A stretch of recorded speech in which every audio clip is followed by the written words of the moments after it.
Assalamualaikum warahmatullahi wabarakatuh. Kami dari kelompok 3. Perkenalkan dengan saya Natalia dan teman saya Setiawati. Kita dari kelas 6F.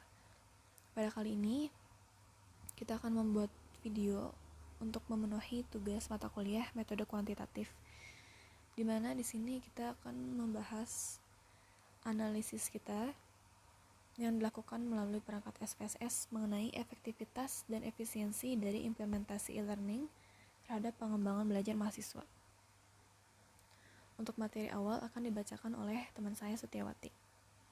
Baik, sebelumnya perkenalkan nama saya Setiawati. Di sini saya akan menjelaskan latar belakang program studi teknologi pendidikan merupakan salah satu program yang tengah melakukan peningkatan dan pemetaan terhadap penggunaan e-learning di setiap mata kuliah.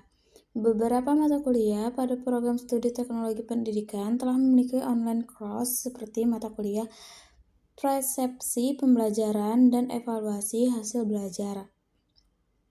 Pengembangan peta konsep juga harus sesuai dengan hakikat dari peta konsep, yaitu ilustrasi grafis atau gambar yang mempresentasikan hubungan keterkaitan antara konsep dalam satu kategori peserta didik guna terciptanya belajar bermakna melalui kegiatan mengkaitkan hubungan antara konsep yang telah dipelajari oleh mahasiswa. Selanjutnya di sini ada tujuan penelitian. Yang pertama, menganalisis efektivitas e-learning dalam pengembangan belajar mahasiswa. Yang kedua, mengetahui efisien e-learning dalam pembelajaran mahasiswa. Yang ketiga, menilai seberapa penting pengaruh penggunaan e-learning dalam pengembangan belajar mahasiswa. Selanjutnya ada tinjauan pustaka.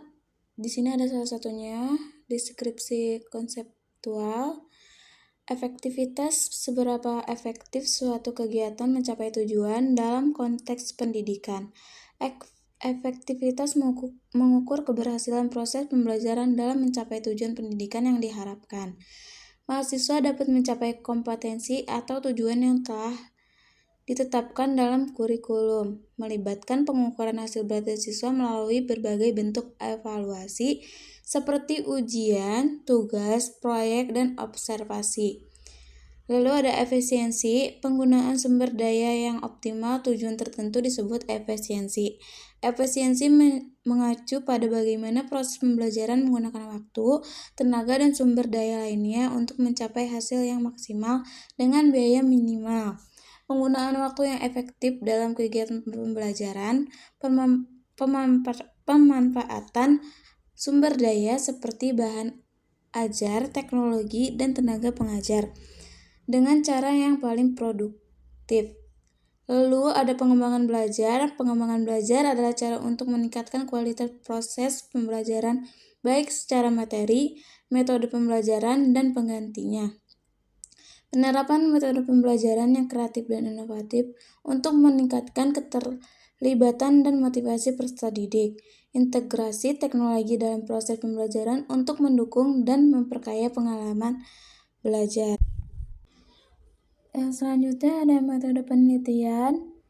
Pada penelitian ini kami menggunakan metode kuantitatif untuk menguji hipotesis kami dengan data statistik hasil dari pengumpulan data melalui kuesioner yang sudah disebarkan pada kalangan mahasiswa penggunaan e-learning. Populasi dalam penelitian ini yaitu para mahasiswa yang menggunakan e-learning, baik itu berbasis web, aplikasi, dan lain sebagainya. Sampel, pada penelitian kali ini kami menggunakan sampel berjumlah 30 orang mahasiswa dari beberapa perguruan tinggi. Metode yang dipakai dalam pengambilan data yaitu melalui kuesioner via Google Form. Teknik pengumpulan data didapatkan dari jawaban responden hasil pengisian kuesioner via Google Form yang disebarkan melalui WhatsApp dan media sosial lainnya. Teknik analisis data. Dalam analisis data ini yang akan dilakukan menggunakan metode analisis deskriptif, analisis korelasi, analisis uji validitas dan reliabilitas, analisis regresi linear berganda untuk mengelola data di aplikasi SPSS. Selanjutnya di sini ada hasil dan pembahasan. Yang pertama ada analisis deskriptif dengan tabel frekuensi statistik N dengan valid 30, missingnya 0. Lalu di sini ada efektivitas. Pada variabel efektivitas tidak ada responden yang memiliki skala 2, yaitu tidak setuju. Frekuensi tertinggi terdapat pada skala 4, setuju, dengan jumlah 14 responden, 46,7%. Frekuensi terendah terdapat pada skala 1, sangat tidak setuju, dengan jumlah 1 responden, 3,3%. Sebagian besar responden memiliki jawaban pada skala 4 dan 5, di mana menunjukkan bahwa mayoritas mahasiswa yang termasuk dalam sampel pada penelitian ini setuju bahwa implementasi e-learning terhadap pengembangan belajar dapat dinilai sebagai efektif. Bisa dilihat tabel efektivitasnya di bawah. Lanjut, di sini ada tabel efisiensi. Pada variabel efisiensi dapat dilihat untuk frekuensi tertinggi ada pada skala 5, yaitu sangat setuju,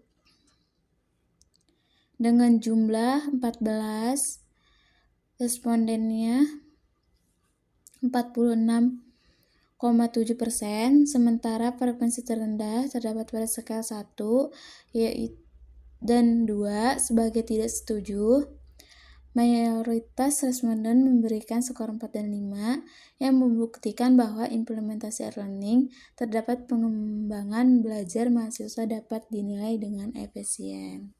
Selanjutnya ada tabel pengembangan belajar. Pengembangan belajar frekuensi terendah terdapat pada skala 1 sebagai sangat tidak setuju, dan frekuensi tertinggi ada pada skala 4 setuju, yaitu setengah dari jumlah sampel dengan 15 responden, 50%, dan diikuti dengan skala 5 sangat setuju dengan 10 responden, 33,7%. Maka dapat diasumsikan bahwa dengan adanya implementasi e-learning dapat membantu mahasiswa dalam pengembangan belajar mereka, meskipun dalam tingkat efektivitas dan efisien e-learning belum mencapai 100%, tetapi implementasi e-learning dapat dilihat sebagai cara yang efektif dan efisien dalam pengembangan belajar mahasiswa. Dengan adanya peningkatan nilai efektivitas dan efisien dari implementasi e-learning, maka akan memberikan perubahan positif yang signifikan terhadap pengembangan belajar mahasiswa. Di sini bisa dilihat tabel pengembangan belajar dan histogram pengembangan belajar. Selanjutnya di sini saya akan membahas mengenai uji kualitas data. Pertama ada case processing summary-nya. Valid cases-nya ada 30 atau 100% dari jumlah data responden. Excluded cases-nya itu 0 atau nggak ada. Jadi data sampel yang digunakan pada analisis ini 100% valid dan skor hasil dari 30 responden digunakan dalam penelitian kasus ini. Lalu ada reliability statistic. Cronbach's alpha-nya 0,877, and of items-nya 3. Jadi dapat dikatakan bahwa data reliable karena nilai Cronbach's alpha-nya lebih dari nilai batas umum, yaitu 0,60. Selanjutnya kita bahas korelasi ya. Dari tabel correlation-nya kita bisa lihat pertama dari efektivitas dan pengembangan belajar. Pearson correlation-nya 0,492. Seek to tilt-nya kurang dari 0,001. Interpretasinya seek to tilt yang kita dapat ini 0,001. Dia kurang dari 0,05 atau alpha. Maka korelasi dianggap sebagai signifikan atau valid karena nilai probabilitasnya lebih kecil dari level signifikan. Karena seperti yang dilihat di tabel, korelasinya tuh dianggap signifikan pada level 0,01 atau biasanya 0,05 alpha. Sedangkan untuk mengukur kuat tidaknya hubungan tersebut digunakan interpretasi koefisien. Menurut dari Sugiono tahun 2013, Pedoman untuk memberikan interpretasi koefisien korelasi itu ada interval koefisien R dari 0,00 sampai 0,199 dianggap atau interpretasinya sangat rendah, 0,20 sampai 0,399 rendah, 0,40 sampai 0,599 sedang, 0,60 sampai 0,799 kuat, 0,80 sampai 1 dianggap sebagai sangat kuat. Sementara dari efektivitas dan pengembangan belajar ini, nilai koefisiensi korelasinya ini berada pada rentang 0,40 sampai 0,599 yang berarti diinterpretasikan sebagai korelasinya di tingkat sedang.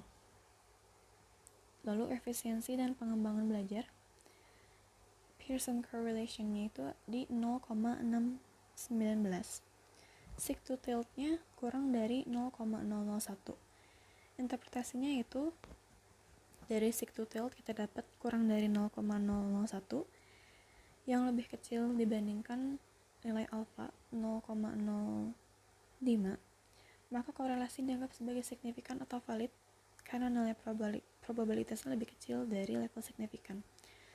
Lalu untuk interpolasi koefisien, berdasarkan tabel, nilai koefisiensi korelasinya berada pada rentang 0,60 sampai 0,799, yang dimana berarti korelasi ini berada di tingkat kuat. Lalu kita masuk ke uji asumsi klasik. Pertama kita bahas uji normalitas dulu. Elemen pada standar residual adalah 0. Nilai terbesar dari perbedaan absolut adalah 0,228. Lalu seek to tilt-nya kita dapat kurang dari 0,001, yang dimana 0,001 ini kurang lebih kecil ya dari 0,05, berarti dapat dinyatakan sebagai normal. Selanjutnya, uji multikolinearitas. Berdasarkan tabel koefisien diketahui bahwa nilai VIF atau variance inflation factor-nya dari variabel efektivitas dan efisiensi adalah 1,620 atau kurang dari standar umumnya itu 10. Dan nilai tolerance value-nya 0,617. Maka dari data tersebut dapat kita nyatakan tidak terjadi multikolinearitas. Selanjutnya kita masuk ke uji heteroskedastisitas. Uji heteroskedastisitas bertujuan untuk menguji apakah dalam model regresi terjadi ketidaksamaan varian dari residual satu pengamatan ke pengamatan yang lain. Pada scatter plot dapat dilihat titik-titik menyebar di atas dan di bawah atau menyebar secara acak dan tidak membentuk suatu pola tertentu, maka tidak dapat disimpulkan bahwa tidak terjadi heteroskedastisitas. Selanjutnya kita masuk ke pengujian hipotesis. Pertama yaitu uji T. Ketentuannya apabila nilai signifikan kurang dari 0,05 atau nilai T hitung lebih besar dibandingkan T tabel, maka terdapat pengaruh atau hubungan yang signifikan antara variabel X kepada variabel Y. Variabel X yaitu variabel independen kepada variabel Y yaitu variabel dependen. Cara menghitung T tabel yaitu T dalam kurung alfa dibagi 2 berbanding N kurang K kurang 1. N ini merupakan jumlah responden atau jumlah sampel, K merupakan variabel independen. Jadi T dalam kurung 0,05 dibagi 2 berbanding N30 kurang K, nilai variabel independennya 2 kurang 1. Jadi T dalam kurung 0,025 berbanding 27. Kalau kita lihat dari T tabel, maka kita akan dapat angka 2,051. Lalu kita lihat pengaruh efektivitas e-learning terhadap pengembangan belajar. Nilai SIG-nya itu kita dapat 0,036. Itu lebih kecil dibandingkan 0,05. Lalu T hitungnya kita lihat pada tabel koefisien itu kita dapat angka 2,210, di mana itu lebih besar dari nilai T tabel 2,051. Berarti pengaruh efektivitas e-learning terhadap pengembangan belajar ini signifikan. Lalu ke pengaruh efisiensi e-learning terhadap pengembangan belajar, nilai SIG-nya kita dapat 0,001, di mana itu lebih kecil dibandingkan alfa 0,05. Lalu T hitungnya kita lihat dari tabel angkanya 4,860, di mana itu lebih besar dibandingkan nilai T-tabel 2,051. Berarti pada pengaruh efisiensi e-learning terhadap pengembangan belajar juga signifikan. Lalu ke uji F. Ketentuannya, apabila nilai signifikan kurang dari alfa 0,05 atau nilai F hitung lebih besar dibandingkan F tabel, maka terdapat pengaruh atau hubungan yang signifikan antara variabel X kepada variabel Y. Cara menghitung F tabel yaitu F dalam kurung K berbanding N kurang K. Masih sama seperti tadi, K itu jumlah variabel independennya, N yaitu jumlah sampel. Berarti F dalam kurung 2 berbanding 30 kurang 2.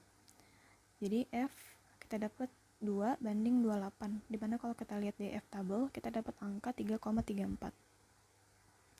Berdasarkan hasil tabel, diketahui nilai sig itu 0,001 dan nilai F hitungnya 33,853, yang dimana lebih besar dibandingkan nilai F tabel di 3,34, sehingga dapat disimpulkan bahwa variabel X1 dan X2 berpengaruh terhadap Y atau variabel dependennya. Selanjutnya, uji koefisien determinasi. Dalam uji koefisien determinasi, kita dapatkan nilai R² sebesar 0,715, yang artinya pada variabel X1 dan X2 memiliki pengaruh sebesar 71,5% terhadap Y, pengembangan belajar, dan sisanya 28,5% oleh variabel lain. Pembahasan hasil penelitian. Tujuan dari penelitian ini yaitu untuk mengetahui atau mengukur pengaruh efektivitas dan efisiensi dari implementasi e-learning terhadap pengembangan belajar mahasiswa berdasarkan jawaban responden dengan menggunakan perangkat SPSS. Hipotesis yang diuji itu H1, implementasi e-learning berpengaruh secara efektif terhadap pengembangan belajar mahasiswa. H2, implementasi e-learning berpengaruh secara efisien terhadap pengembangan belajar mahasiswa. H3, penyerapan e-learning memiliki pengaruh penting untuk mengembangkan sistem pembelajaran yang lebih efektif dan efisien. Hasil penelitian menunjukkan bahwa dalam penerapannya, e-learning berhasil untuk mengembangkan sistem belajar yang lebih efektif dan efisien bagi mahasiswa. Seperti hasil yang didapat dari uji data, kebanyakan menunjukkan taraf signifikan kurang dari 0,001, yang dimana ini jauh dari alfa 0,05. Berarti dapat dinyatakan sebagai valid atau dapat disimpulkan bahwa variabel yang digunakan saling berhubungan dan memiliki kolerasi yang cukup kuat antara satu dengan yang lain. Selanjutnya di sini ada implikasi penelitian. Berdasarkan penelitian yang telah dilakukan, terdapat beberapa implikasi penelitian. Yang pertama, efektivitas mayoritas responden. Mayoritas responden setuju bahwa e-learning efektif dalam pengembangan belajar, yang menunjukkan bahwa program e-learning dapat secara signifikan dengan meningkatnya kualitas pembelajaran dan pada implementasinya e-learning untuk memastikan bahwa pembelajaran digital tetap efektif dan relevan bagi mahasiswa. Kedua, efisiensi.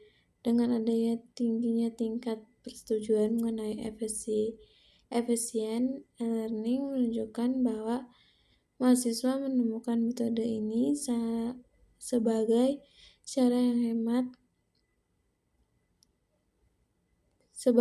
yang hemat waktu dan sumber daya untuk belajar.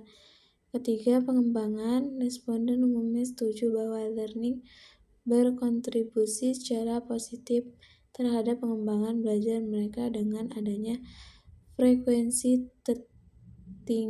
tertinggi pada skala setuju dan sangat setuju sebagai komponen penting strategi pembelajaran jangka panjang dengan adanya metode yang mendukung pengembangan akademik pada mahasiswa secara berkelanjut. Lalu di sini ada keterbatasan penelitian.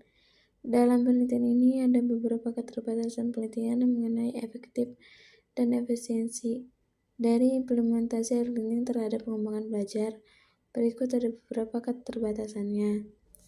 Yang pertama, keterbatasan sampel. Penelitian ini memiliki ukuran sampel yang terbatas, jadi penelitian mungkin tidak dapat diterapkan pada populasi. Kedua, keterbatasan waktu. Dalam penelitian ini memerlukan waktu yang lebih lama untuk terlihat secara signifikan. Lalu di sini ada kesimpulan, kemajuan teknologi merupakan hal yang tidak bisa dihindari. Penting bagi kita untuk bisa mengikuti perkembangan teknologi dan penerapannya dalam kehidupan sehari-hari. Salah satu bentuk kemajuan teknologi yaitu penerapan e-learning dalam sistem pembelajaran. Pada uji kualitas data yang terkumpul yaitu jumlah N sama dengan 30 responden dalam kurung 100% valid cases dengan nilai Cronbach's alpha 0,877 melebihi standar nilai yaitu lebih besar dari 0,60, maka dapat dikatakan bahwa data dalam penelitian ini reliable atau dapat dipercaya. Dari hasil pengujian data yang dikumpulkan dari 30 responden pada uji hipotesis taraf signifikan yang didapat berada di angka kurang dari 0,01 dengan alfa 0,05, maka disimpulkan bahwa mayoritas mahasiswa setuju dengan adanya hubungan atau korelasi dari efektivitas dan efisiensi implementasi learning terhadap pengembangan belajar. Selanjutnya ada saran meningkatkan efektivitas dan efisien dari penggunaan e-learning pada diri sendiri. Dengan menggunakan e-learning ini